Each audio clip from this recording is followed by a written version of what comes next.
قال الله تبارك وتعالى في شأن حبيبه الكريم إن الله وملائكته يصلون على النبي يا أيها الذين آمنوا صلوا عليه وسلموا تسليما اللهم صل على سيدنا محمد صلى الله عليه وسلم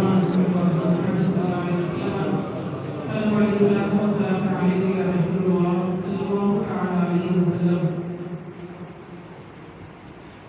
اللہ کا بے پناہ فضل احسان ہے اس کی دی ہوئی توفیق سے آج ہم سب یہاں جامع مسجد نوری آباد میں بیٹھ کر اللہ کے رسول کا ذکر کا انتظام کیا ہے اور اس بابرکت اور رحمت بھری راتوں میں بیٹھ کر اللہ کا ذکر کر رہے ہیں۔ اللہ تبارک و تعالیٰ کی مقدس بارگاہ میں دعا ہے اللہ اس مبارک شب کی عزت کی ہماری تمام پریشانی کو دور فرمائے، ہماری زندگی میں برکت عطا فرمائے اور جو بیمار ہیں اللہ انہیں بھی شفا عطا فرمائے، جو ہمارے بیچ سے دنیا فانی سے جا چکے ہیں اللہ ان تمام کی مغفرت فرمائے۔ میرے امام الشاعر امام احمد رضا خان فاضل بریلوی علیہ رحمۃ نے ارشاد فرمایا، آگاہ اپنی موت سے کوئی بشر نہیں، آگاہ اپنی موت سے کوئی بشر نہیں، ساما 100 برس کا ہے کل کی خبر نہیں، ساما 100 برس کا کل کی خبر نہیں۔ حضرات محترم، آپ سبھی کو معلوم ہے یہ مقدس رات بابرکت بھری رات ہمارے بیچ ہمارے جوڑے میں اللہ نے ڈالی ہے، ہمیں اس کی عزت اور عظمت کرنی چاہیے اور اس رات میں بالخصوص اللہ کی بارگاہ میں اپنے گناہوں کی معافی مانگنی چاہیے، کیونکہ اس رات میں ہماری زندگی کا بہت اہم فیصلہ لیا جاتا ہے۔ معلوم ہے آپ لوگوں کو کون سا فیصلہ لیا جاتا ہے؟ اس رات میں آپ کے پرانے رجسٹر بند ہو جاتے ہیں اور نئے کھل جاتے ہیں، اور اس میں یہ لکھ دیا جاتا ہے اس سال کون بندہ مرے گا، کون کس کے گھر اولاد پیدا ہوگی اور کون بندہ کیا کرے گا، اس میں سب کچھ لکھ دیا جاتا ہے رب کی طرف سے، اور جو کچھ ہم نے پچھلے جو سال میں کیا ہے ہم نے وہ سب اللہ کی بارگاہ میں پیش ہوگا کہ آپ نے کیا کیا ہے، کتنوں سے آپ نے جھوٹ بولا ہے، کتنے مال کو کتنے غریبوں کے مال کو آپ نے حسد کیا ہے، اور کتنے فتنہ و فساد کیا ہے آپ نے، کتنا لڑائی و لڑائی کیا ہے آپ نے، اور کتنا دوسروں کا مال آپ نے کھایا ہے، اور کتنوں کو ناراض کیا ہے آپ نے، سارا سب کچھ اللہ کی بارگاہ میں پیش ہوگا۔ تو اللہ کی بارگاہ میں آپ کی زندگی کا فیصلہ پیش ہونے والا ہے، اللہ کی بارگاہ میں آپ نے جو کچھ کیا وہ پیش ہونے والا ہے کہ آپ کے دل میں یہ ڈر کبھی ہوا کہ اللہ کی بارگاہ میں یہ رجسٹر جب کھلے گا تو ہم کس منہ سے اللہ کی بارگاہ میں کھڑے ہوں گے، کیا کہیں گے رب کے؟ اللہ رب العزت آج دنیاوی کوئی چھوٹی سی مصیبت آ جائے یا کوئی کچہری کی بات آ جاتی ہے یا کسی تھانے یا کسی کی بات آ جاتی ہے تو انسان اس چیز کا پہلے سے انتظام کرتا ہے کہ ہمیں کل جانا ہے پیشی میں، کل جانا ہے یہ کام میں، کل جانا ہے ہمیں اپنے آپ کو، میں گناہگار ہوں گناہگار سے یعنی بری کرانے اپنے آپ کو جانا ہے، تو انسان لاکھوں تیاریاں کرتا ہے، پیسہ دیتا ہے، وکیل ڈھونڈتا ہے اور بہتر سے بہتر انتظام کرتا ہے، بہتر سے بہتر وکیل کھوجتا ہے، اس نیت سے تاکہ میں گناہگار کا بے گناہ ثابت ہو جاؤں۔ مظلوموں کو ہم ستاتے تھے اور مظلوموں کا مال ہم نے غصب کیا ہے، پھر بھی اپنی طاقت سے اور اپنی دولت سے لوگوں کے سامنے ہم بے گناہ ثابت ہو جائے، کیونکہ تمہارے پاس پاور ہے، دولت ہے، عزت ہے، شعور ہے، طریقہ ہے، ان کے سامنے اپنے آپ کو بے گناہ ثابت کر لو گے، بتاؤ جس رب نے تمہیں زندگی دی اس کے سامنے کیا کرو گے؟ کہ اس کا تو اٹل فیصلہ ہے اور ایک ہی فیصلہ ہے، اس میں کوئی بھید بھاؤ نہیں ہے کہ امیر نے کیا ہے اسے چھوڑ دیا جائے، غریب نے کیا ہے اسے جہنم میں ڈال دیا جائے، ایسا کوئی فیصلہ نہیں ہے۔ جو امیر کے لیے ہے وہی غریب کے لیے، جو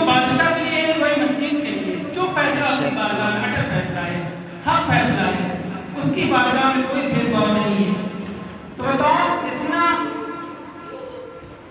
بھینکر اور اتنا اہم دین ہمارے بیچ موجود ہے، اس کی ہم نے کتنی فکر کی ہے کہ اللہ کی بارگاہ میں آج ہمارا اعمال پیش کیا جائے گا، جو ہم نے کیا ہے اس رجسٹر کو بند کر دیا جائے گا، اب نیا کھول دیا جائے گا۔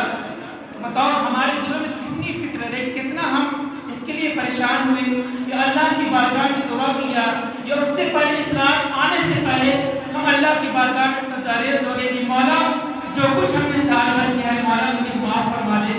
کتنے فکر مند ہو گئے اب ہمارے، کیونکہ ہمیں خدا سے ڈر ہی نہیں لگتا۔ ڈر تو انسانوں کا ہے، اس انسان سے انسان ڈرتا ہے جس انسان کا خود کا بھروسہ نہیں ہوتا، وہ انسان ابھی زندہ ہے، اللہ پر اس کا ہے کہ نہیں ہے۔ اس انسان سے انسان خوف کھاتا ہے کہ وہ مجھے یہ کام یا وہ مجھے پھنسا دے گا، یہ کام مجھے کرا دے گا۔ بتاؤ اگر اللہ کی مار پڑ جائے، اللہ کی بارگاہ سے تمہاری پکڑ ہو جائے تو کون تمہیں چھڑائے گا؟ جس زمین پر تم چلتے ہو وہ زمین کو اللہ کو عطا کر دے گا، وہ بولے گی۔ تم کہتے کہ میں لفاظی بولنا نہیں ہے، قرآن کہہ رہا ہے، قرآن ارشاد فرما رہا ہے، قرآن پڑھ کر دیکھو سورہ زلزلہ، تحدث یوم تحدث اخبارہا، قرآن کہہ رہا ہے کہ زمین بولنے لگے گی، اللہ زمین کو گویائی دے دے گا، وہ زمین تمہارے خلاف ہو جائے گی۔ مولا یہ وہی بندہ ہے، مسجدوں سے جب آزان ہوگی تو یہ سنا کر کے مولا اپنے کاموں میں جایا کرتا تھا، مولا یہ وہی بندہ ہے تیرے گھر میں نہ آ کر فتنہ و فساد میں، لہو و لعب میں اور دنیا کی نمائشوں میں اور دنیا کی رنگینوں میں مولا یہ گم رہا کرتا تھا۔ مولا تیری پرواہ نہ کی، مولا تیرا خوف نہ کھایا، مولا تیری بارگاہ میں کبھی جھکا نہیں۔ مولا ہفتے میں ایک بار آیا کرتا تھا، ہفتے میں ایک بار آیا کرتا تھا، وہ بھی 2 رکعت کے لیے آتا اور بڑی تیزی سے سجدہ کرتا اور وہ نکل جاتا اور اپنے بچوں کو بھی لے کر آتا۔ اپنے بچوں کو ہفتے میں ایک بار بندہ لے کر آتا ہے اور انگلی پکڑ کر لے کر آتا ہے، بڑے پیار سے لے کر آتا ہے، چلو تمہیں مسجد لے چلتے۔ جمعے کے دن لوگ بڑے لاڈ اور پیار سے اپنے بچوں کو لے کر آتے ہیں، ہفتے میں ایک دن اس دن لے کر آتے ہیں، پھر ہفتے بھر بچوں کو مسجد کا منہ نہیں دکھاتے۔ تو بتاؤ تم اپنے بچوں کو کون سا کیسا میسج دے رہے ہو؟ یہ بچہ جب بڑا ہوگا تو یہی کہے گا نا کہ باپ تو زندگی میں مجھے انگلی پکڑ کر ہفتے میں ایک بار مسجد لے کر جایا کرتا تھا، تو میں دن بھر میں 5 بار کیسے جاؤں؟ بتاؤ کتنا خطرناک میسج تم اپنی اولاد کو دے رہے ہو، کتنا خطرناک پیغام تم اپنی اولاد کو دے رہے ہو، کتنا بھیانک میسج دے رہے ہو کہ ہفتے میں ایک بار لاڈ و پیار سے تم اپنی اولاد کو مسجد لے کر آتے اور 2 رکعت پڑھتے، اس کی انگلی پکڑتے لے کر گھر چلے جاتے۔ تو وہ بچہ بڑا ہوگا تمہارے نقش قدم پر چلے گا نا، تمہارے نقش قدم پر چلے گا۔ باپ تو ایک ہفتے میں جاتا تھا، ایک بار جاتا تھا، وہ بھی 2 رکعت پڑھتا تھا۔ باپ نے یہ کیا ہے میں بھی یہ کروں گا، باپ نے یہ کیا، باپ نے یہ سکھایا ہے میں بھی یہ کروں گا۔ باپ زندگی بھر کرتا رہا تو بچہ، باپ بے نمازی تھا تو بچہ نمازی کیسے بن جائے گا؟ کس طرح بن جائے گا؟ تم زندگی بھر جھوٹ بنتے رہے، بچہ نیک اور عابد کیسے بن جائے گا؟ تم زندگی بھر فتنہ و فساد رہے، وہ لائن میں منتظر رہے، اس میں وہ گھومے رہے، بتاؤ تمہارا بچہ کیسے نیک اور صالح بن جائے گا؟ بتاؤ ایک نوجوان وہ بھی تھا جس نوجوان کی شادی، جب ایک نوجوان تھا جو صحرا اور بیابان میں اپنے گھر کو ویران کر کے جب وہ نکلا تو عبادت و ریاضت میں اپنی زندگی گزارنے لگا۔ کئی دن گزر گئے تو وہ چلتے چلتے ایک دریا کے کنارے پہنچا تو دیکھا کہ دریا میں بہتا ہوا ایک سیب آیا، ایک سیب اسے ملا، بھوک نے اسے پریشان نڈھال کر دیا تھا، تو اس نوجوان نے اس سیب کو اٹھایا اور کھا لیا۔ اس نوجوان نے اس سیب کو اٹھایا اور کھا لیا۔ جیسے ہی وہ ایک سیب اس کے منہ کا لقمہ بنا، اس کی غذا بنی، تو سیب کھانے سے پہلے عبادت کا جو مزہ تھا وہ مزہ چھن گیا۔ سیب کھانے کے بعد جو عبادت کرتا تھا اس عبادت میں اسے مزہ نہ آئے، لذت نہ ملے، وہ بڑا پریشان ہوا کہ اب تک میں عبادت کرتا تھا، بھوکے رہ کر میں اللہ کی عبادت کرتا تو اللہ اس عبادت میں مزہ دیتا، چاشنی دیتا، مجھے مزہ آتا، اللہ کی بارگاہ میں عبادت کرتا، اللہ سے معافی مانگتا، اللہ کو راضی کرتا۔ لیکن ایک سیب کیا کھا لیا، عبادت کا مزہ ہی چلا گیا، چاشنی ہی چلی گئی۔ اس نے کہا کہ یہ سیب میں نے، جن کا یہ سیب تھا ان سے بغیر پوچھے یہ میں نے کھا لیا ہے۔ چلو اس مالک کو کھوجو جس کا یہ سیب ہے۔ وہ نوجوان دریا کے کنارے کنارے چلا اور چلتا رہا وہاں پہنچا جہاں دیکھا ایک سیب کا باغان ہے اور اس کی شاخیں دریا کے کنارے دریا کے بیچوں بیچ لٹک رہی ہے۔ اس میں وہ سمجھ گیا کہ یہ سیب جو میں نے سیب کھایا اسی باغ کا سیب ہے۔ وہ فوراً اس حویلی میں گیا اور جا کر کہتا ہے کہ باغ کا مالک کون ہے؟ جب باغ کا مالک آتا ہے کہتا ہے میں نے آپ ایک سیب کھا لیا ہے، آپ مجھے اللہ کے لیے معاف کر دیں۔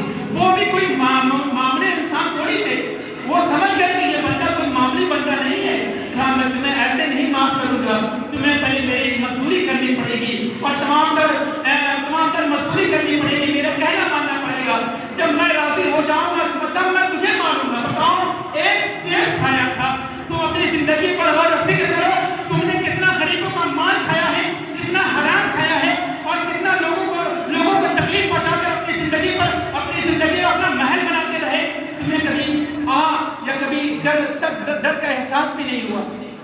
وہ نوجوان ڈرا کہ ایک سیب کھایا تھا، اس نے کہا اللہ کی بارگاہ آپ جو کہیں میں کرنے کو تیار ہوں، لیکن میری گناہ جو میں نے سیب کھایا اسے معاف کر دو۔ اس نوجوان نے کہا میرے باپ کی آپ رکھوالی کرے۔ 8 سال یا 12 سال سے رکھوالی کی۔ اس کے بعد جب پورا سال مکمل ہو گیا پھر مالک کے پاس گیا، کہا میں نے آپ کی مزدوری کر لی، یہ ٹائم پورا ہو گیا، اب مجھے معاف کر دے۔ اس نے کہا ابھی نہیں، یہ اتنا اچھا موقع ملا ہے، کیسے اسے چھوڑ دیں، کیسے ضائع کر دیں، کیسے اسے دور جانے دیں؟ ابھی نہیں، تمہیں ایک اور کام کرنا پڑے گا۔ کہا کون سا کام؟ کہا کہ تجھے میری بیٹی سے شادی کرنی پڑے گی، لیکن اس سے پہلے میں تجھے بتا دوں میری بیٹی آنکھوں سے اندھی بھی ہے، کانوں سے بہری بھی ہے، زبان سے گونگی بھی ہے، ٹانگ سے لنگڑی بھی ہے اور ہاتھ سے لولی بھی ہے، لیکن تجھے میری بیٹی سے شادی کرنا پڑے گا۔ جب تو شادی کر لے گا، نکاح کر لے گا، تب جا کر میں تجھے معاف کروں گا۔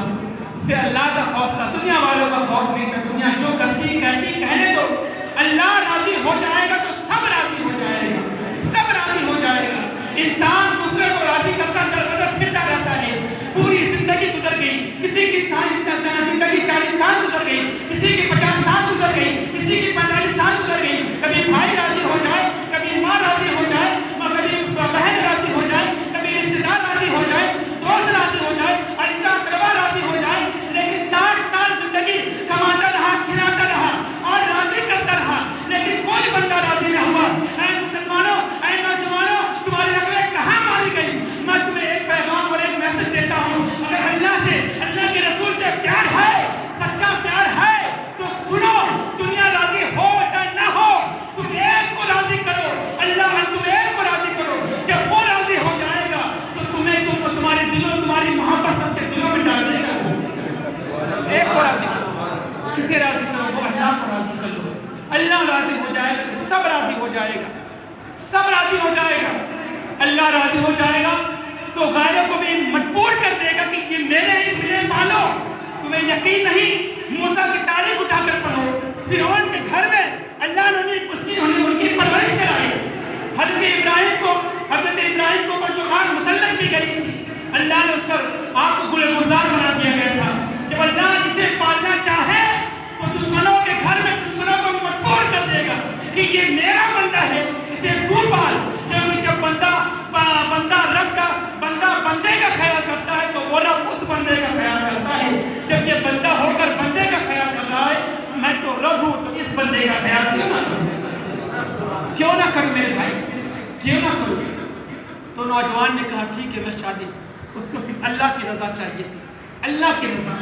اس نوجوان نے کہا ٹھیک ہے میں تیار ہوں، بتائیں کیا کرنا، شادی کرنے کے لیے تیار ہوں۔ نکاح ہوا، نکاح ہونے کے بعد جب وہ نوجوان روم میں کمرے میں گیا، اپنی حجرے میں داخل ہوا تو کیا دیکھتا ہے ایک حسین و جمیل اور خوبصورت لڑکی ہے۔ وہ نوجوان بھاگا ہوا وہاں سے واپس آیا، آ کر کہتا ہے کہ آپ نے کہا کچھ اور تھا، یہ وہاں تو معاملہ کچھ اور ہے، یہاں تو معاملہ کچھ اور ہے۔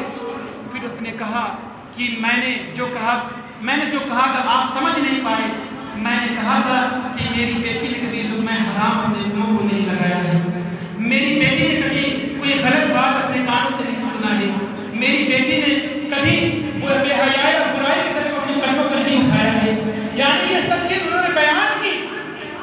تب اس نوجوان معلوم ہے جب ایسے معزز لوگ جب ملتے ہیں نا تو کوئی معاملے انسان نہیں بلکہ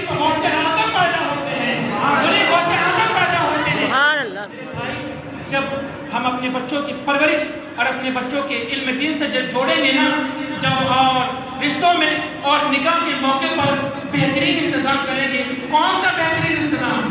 بہترین ٹینٹ یا بہترین لوگوں کو بلانے کی بات نہیں کرتا میں، بلکہ اللہ کی اس میں رضا. اگر اللہ کی رضا تم شامل رکھو، ہر کام میں اللہ کی رضا شامل رکھو، پھر دیکھو اللہ تمہیں کیسے برکت دیتا ہے، کیسے برکت دیتا ہے. جب ایسی اولاد، جب ایسے نیک رشتے جب ملتے ہیں، تب جا کر غوث اعظم جیسی ذات پیدا ہوتی ہے، غوث اعظم جیسی شخصیت پیدا ہوتی ہے. تو میرے بھائی، ہمیں بھی اپنی زندگی پر غور کرنا چاہیے. آج شب قدر کی رات ہے، آج شب برات کی رات ہے. اس رات میں اللہ کی بارگاہ میں ہمیں معافی مانگنی چاہیے. اس رات میں اللہ کی بارگاہ میں رو رو کر اللہ سے معافی کرو، اللہ سے معافی مانگو. اللہ ضرور معاف کرنا والا ہے. اللہ ہر دنوں فجر کے ٹائم آسمانی دنیا پر تشریف فرما ہوتا ہے، لیکن اس رات میں اللہ بعد نماز مغرب سے انسانوں کے قریب آ جاتا، کہتا ہے بندو بتا تمہیں کیا چاہیے، میں تمہیں عطا کروں. دولت چاہیے مجھ سے مانگو، شہرت چاہیے مجھ سے مانگو. قرآن ارشاد فرما رہا ہے قل اللہم مالک الملک تؤتی الملک من تشاء وتعز من تشاء وتذل من تشاء. کیا تمہیں دولت چاہیے، حکومت چاہیے، سلطنت چاہیے، عزت چاہیے، مقام چاہیے، شہرت چاہیے، عروج چاہیے؟ میری بارگاہ میں آؤ، میں تمہیں عطا کروں گا. اسی لیے تو بریلی کے امام نے کہا کہ کون دیتا ہے، دینے کو مہر چاہیے، دینے والا ہے سچا ہمارا نبی، دینے والا ہے سچا ہمارا نبی. میرے بھائی، اپنی زندگی پر غور و فکر کرو. اللہ بڑا کریم ہے، بڑا کریم ہے، وہ بڑا رحیم ہے، وہ بڑا قہار بھی ہے اور جبار بھی ہے. جب عطا کرنے پر آئے نا، جب عطا کرنے پر آئے نا، چھپڑ پھاڑ کر بندوں کو عطا کر دیتا ہے. اللہ سے مانگو، اللہ سے مانگو، جو تمہیں چاہیے اللہ سے مانگو. آج دیکھو اتنی مقدس رات آنے کے باوجود انسان اپنے اپنے گھروں میں نیند لے رہا ہے، سکون کی نیند سو رہا ہے. کیا اسے معلوم نہیں اسے مر کر ایک دن قبر میں جانا ہے، اسے مر کر ایک دن کالی کوٹھی میں جانا ہے؟ آج ہماری لائٹ چلی جائے تو ہم پریشان ہو جاتے ہیں، اور ہمارے گھروں میں آج بندہ ایسیوں میں سونے والا اور تمام تر آرام کے باوجود انسان آرام کرنے والا، وہ بھول گیا ہے کہ ہمیں پلٹ کر اسی مٹی میں جانا ہے، اسی کالی کوٹھی میں جانا ہے. وہاں کیسے حساب کتاب ہوگے میرے بھائی، وہاں کیسے دل لگے گا؟ ایک انسان پردیس جاتا ہے تو کہتا ہے میرا دل نہیں لگتا وہاں، کیونکہ میں اپنے لوگوں کو چھوڑ کر آ گیا ہوں، اپنے ماں باپ کو چھوڑ کر آ گیا ہوں، اپنی بیوی کو چھوڑ کر آ گیا ہوں، اپنے رشتے دار کو چھوڑ کر آ گیا ہوں. خدا را اس قبر میں جانے کے بعد تمہیں کیسے اچھا لگے گا؟ جو انسان دنیا میں اکیلے زندگی نہ گزار سکے تو وہ قبر کے حالات کو کیسے برداشت کرے گا؟ وہاں تو ڈراؤنی شکل والے، تمہارے پاس تو اعمال بھی نہیں ہے، تمہارے پاس تو نماز کا ذخیرہ بھی نہیں ہے، تمہارے پاس تو قرآن کی تلاوت بھی نہیں ہے، تمہارے پاس حقہ زکات کا خزانہ بھی نہیں ہے، تمہارے پاس ایمان کی دولت بھی نہیں ہے. کیونکہ اگر ایمان والے ہوتے تو نمازوں سے غافل نہ ہوتے. یہ لیبل لگانے سے کوئی ایمان والا نہیں بن جاتا، زبان سے کہنے سے کوئی ایمان والا نہیں بن جاتا. میرے بھائی، اس کے لیے محنت کرنی پڑتی ہے، محنت کرنی پڑتی ہے، دکھ برداشت کرنے پڑتی ہے. اللہ رب العزت اس رات میں بنو قلب کی بکریوں کے برابر انسان جہاں گناہگاروں کو آزاد کر دیتا ہے، معاف کر دیتا ہے. کیا بنو قلب کی کتنی بکریاں ہیں؟ 1 بکریاں، 2 بکریاں، 10 بکریاں، 100 بکریاں، 500 بکریاں، کتنی بکریاں ہیں؟ بنو قلب کے قبیلہ یعنی پورا قبیلہ، جیسے یہ دیوسر ہے، پورا قبیلہ، اس ضلع میں کتنی بکریاں ہوں گی؟ 1 بکری کا اگر بال گننے کو آپ کو کہہ دیا جائے تو اس 1 بکری کا بال آپ گن نہیں سکتے. بتائیں وہ کتنا رحیم ہے اور کتنا کریم ہے مولا کہ اس رات اپنے بندوں سے کہہ رہا ہے اے بندوں آؤ میں تمہیں معاف کروں گا. بنو قلب کے قبیلے کی بکریوں کے برابر میں گناہگاروں کی بخشش کر دوں گا. اگر تم کسی کورٹ کچہری میں جاؤ تو تاریخ مل جاتی ہے، تمہارے لیول پر داغ لگ جاتا ہے کہ یہ بندہ گناہگار بنتا ہے، اس کیونکہ یہ کورٹ کچہری پہنچ چکا ہے، یہ تھانے پہنچ چکا ہے. لیکن اللہ بڑا کریم ہے، وہ غفار ہے، وہ رحیم ہے. جب وہ معاف ایسا کرتا ہے، ایسا معاف کرتا ہے کہ بندے نے کبھی گناہ کیا ہی نہ ہو، اتنا معاف کرنے والا ہے. تو بتاؤ ہم کیوں ایسے رب سے دور ہیں، ایسے رب کی بارگاہ سے کیوں دور ہیں؟ کتنا کمالو گی، کتنا زندگی عیش میں گزارو گے، کتنے اپنی طبیعت کے مطابق بات کرو گے. انسان آج کوئی بات سننے کو تیار نہیں ہے کہ نہیں ایسا نہیں، ایسا ہونا چاہیے. انسان شریعت کو طاق پر لا کر طبیعت کی بات کرتا ہے کہ یہ ہونا چاہیے، یہ ہونا چاہیے، یہ ہونا چاہیے. میں کہتا ہوں کب تک تم طبیعت کی بات کرو گے؟ شریعت پر کب میں شعور آئے گا؟ کب طریقہ آئے گا؟ جب انسان ٹھوکر کھاتا تو آ کر کہتا ہے مجھے معاف کر دے، مجھے معلوم نہیں تھا۔ میں کہتا ہوں ہر کام کا تم فیصلہ کرتی ہو کہ یہ بات کا فیصلہ تم کب کرو گے؟ یہ سمجھ تمہارے پاس کب آئے گی کہ اگر دین کی بات ہو تو ہم اس میں اپنا خلل اور دخل نہ پیدا کریں، کیونکہ اس کے لیے تمہارے بیچ علماء ہیں، اکابرین ہیں، تمہارے بڑے اکابرین ہیں، تمہارے امام ہیں، تمہارے بیچ لوگ موجود ہیں، ان سے آ کر فیصلہ کریں۔ اپنی عقل کا گھوڑا نہ دوڑا کر اپنا خاتمہ خراب نہ کریں، خاتمہ خراب نہ کریں میرے بھائی۔ آپ اللہ خدا را غور کریں اپنی زندگی پر، غور کریں زندگی پر۔ اب تک ہم نے زندگی کیسے گزاری ہے، کیسے اور کس طرح گزاری ہے؟ کہ ہم نے کبھی نماز کی طرف بڑھے؟ کیا دین کی طرف بڑھے؟ کیا جلسہ کرا لینا اور لوگوں کو اکٹھا کر کے لنگر کھلا لینا یہی ہماری کامیابی ہے؟ خدا را یہ تمہاری کامیابی نہیں ہے، یہ تمہاری خدا را کبھی کامیابی نہیں ہے۔ اللہ جب معاف کرنے پر آتا ہے تو بشر حافی جو بہت بڑے شرابی تھے، بہت دنوں شراب میں ہمیشہ ٹن رہتے تھے وہ، لیکن جب اللہ معاف کرنے پر آتا ہے نا تو ایسا معاف کر دیتا ہے۔ بشر حافی کی تاریخ پڑھو، حضرت فضیل بن عیاض کی تاریخ پڑھو، جب اتنے بڑے گناہگار، وہ بہت بڑے ڈاکو تھے، کوئی بندہ، کوئی قافلہ ان کی پہاڑی سے گزر نہیں پاتا تھا، اس ڈر سے کہ فضیل بن عیاض یہاں رہتے ہیں، اگر یہاں سے گزرو گے وہ چھین لیں گے، تمہارا مال غصب کر دیں گے۔ لیکن انہوں نے جب قرآن کی آیت سنی، دل میں خوف خدا طاری ہو گیا، اللہ کی بارگاہ میں سر خلیز ہو گئے، اللہ نے گناہوں کو معاف کر دیا۔ لوگ آج وہ جو گناہگار تھے لوگ ان سے ڈرتے تھے، لیکن اللہ نے جب معاف کر دیا اور ایسی عزت عطا فرمائی کہ لوگ ان کی قبروں پر جا کر اپنی مسجد کی دعائیں کرا کرتے تھے۔ وہ بشر حافی جو شراب میں ہمیشہ ٹن رہتے تھے، شراب کے نشے میں ہمیشہ رہتے تھے، لیکن ایک بار شراب کے نشے سے جب آ رہے تھے تو دیکھا ایک تختی ملی جس پر اللہ کا نام لکھا تھا، جس پر اللہ کا نام لکھا تھا۔ انہوں نے شراب کے نشے میں انسان اپنے پورے ہوش و حواس میں انسانیت کو نہیں پہچان پا رہا ہے۔ تو بتاؤ اللہ جب جس سے راضی ہو جاتا ہے نا، جب جسے توفیق دینے پر آ جاتا ہے نا، تو اتنی چھوٹے عمل سے اللہ راضی ہو جاتا ہے۔ حضرت بشر دیکھا وہ تختی پڑی ہوئی ہے، اس پر اللہ لکھا ہوا ہے۔ حضرت بشر نے اسے اٹھایا اور اسے چوما اور اپنے سروں پر رکھا اور اپنے گھر لے گئے اور اسے اونچے مقام پر رکھا۔ ان کے پاس پوری قیمت، پوری دولت 5 ریال یا 5 دینار تھی، اس میں سے 4 نکالا، 5 مکمل پوری دولت ان کے پاس 5 دینار یا 5 درہم تھی۔ انہوں نے اس میں سے 4 نکالا، بازار گئے، خوشبو لیا اور گلاب کا عرق لیا اور سارا اہتمام کر کے لے کر آئے۔ اس تختی کو گلاب کے پانی سے، گلاب کی خوشبو سے دھویا، صاف کیا۔